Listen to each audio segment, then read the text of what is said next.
আমার চ্যানেলে সবাইকে ওয়েলকাম জানাই। বলেছিলাম না জামাই ষষ্ঠীর দিন ভালো মন্দ রান্না হয়নি, তো কী হয়েছে, প্রত্যেক দিন আমরা একটা যদি রেসিপি ভালো ভালো বানিয়ে পর করে খাই তাহলে তো বেশ ভালো আনন্দ হয় এবং মাও আমাদের সাথে একটু আধটু খেতে পারে। মা না খেলে সেগুলো খেতেও ইচ্ছা করে না। যাই হোক, দেখো আজকে কিন্তু জামাই ষষ্ঠীর মোটামুটি 3-4 দিন পরে রান্নাটা হয়েছিল, রাত্রের ডিনার হিসেবে এটা।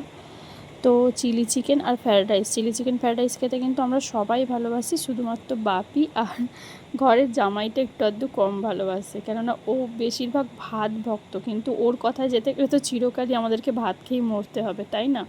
তো যাই হোক, ঝটপট করে আজকে জামাই ষষ্ঠীর একটা স্পেশাল মেনু আজকে অন্যদিন আমরা করে খাচ্ছি ডিনার হিসেবে। তো কেমন হয়েছে জানিও, চটপট করে চলে আসো, একদিন তোমাদেরকেও বানিয়ে খাওয়ানো হবে। কে কে আসতে চাও অবশ্যই কমেন্ট করে জানিও।